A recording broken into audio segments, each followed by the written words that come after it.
As an entrepreneur, you may be different than the rest. You may be somebody who wants to have an impact on your community, on your environment. And that's a beautiful thing to have some influence, to be a role model. And you can be that. You can spend time in your community, whether that's neighborhood watch, fundraisers, community gatherings, just holding conferences within your community, having cookouts, just bringing the community closer together, your environment closer together as one. It's a beautiful thing. It's a beautiful thing to do. It's uncommon, it's unique, and it's a special individual to want to do that. As an entrepreneur, it's up to you to create that time for yourself to where you can devote enough time throughout your busy life to where you can cater to some people in your neighborhood and your community.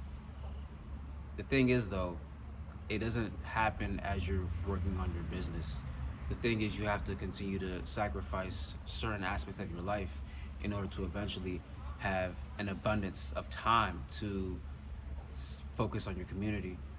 The way you do that is to prioritize what's important to you as it pertains to your work. So when you're working, you're focused, you're not distracted, you're sacrificing certain aspects of your life, whether that's your social life, your family, it may even be your health. You may even not be able to get a lot of sleep. And that's temporary because eventually you're working towards something big where you can build it up enough to the point where you are able to curate a life of balance and you can spend time in your community. The thing is, there's a there's a dynamic where you have to give up your time today in order to free up your time tomorrow. And a lot of people aren't able to do that. You think of like instant gratification where somebody could save a little bit and invest rather than spend and go out and have fun. It's like, yeah, life is short. Why not live in the moment? But you realize you're going to continue to do that. That cycle just continues. You're on borrowed time as time moves on. And it's the same thing when it comes to entrepreneurship and work life balance. You see, the type of impact that you can have in your community as somebody who was able to build something from the ground up, because there's people in your community who may not have taken the traditional educational route, who may have a past of just chaos, toxicity, drugs in their family, criminal history in their family, and they don't really have somewhere to go. They don't have someone to look up to, someone who's able to build something from the ground up, who may be relatable, who's taking the time to actually listen to them and hear them out and want better for their community.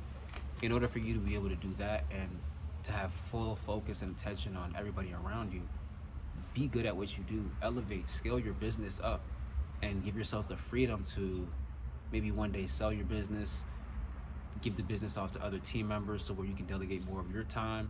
Whatever the case may be, you have to find a way to just devote your life into your business, into your passion, into your work.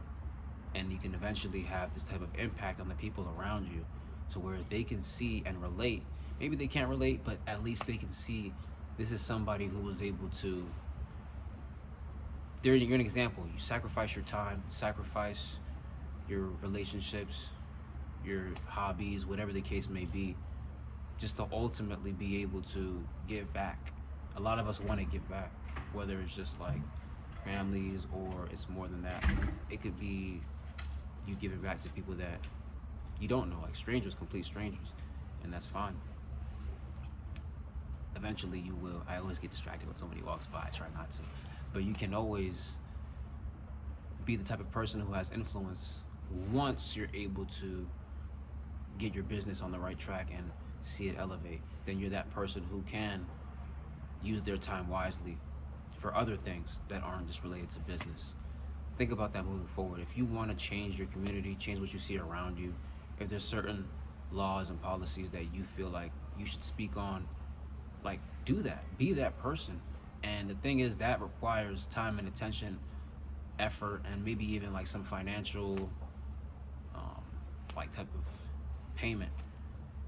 Whether the case is you putting up your own money, you coming up with a fundraiser, donations, nonprofit, like whatever that is, if you want to benefit your community, it starts with you. It starts with you being the best version of yourself in your business to where you can eventually say, okay, I worked my way up enough. Now it's time to help everybody else out. Be the person that can give back. Be the person that people go to within their community and they respect that person. They love that person. They appreciate the fact that that person was able to help them. When you have work-life balance, you're able to make time for the people around you, have influence. They look at you as an inspiration.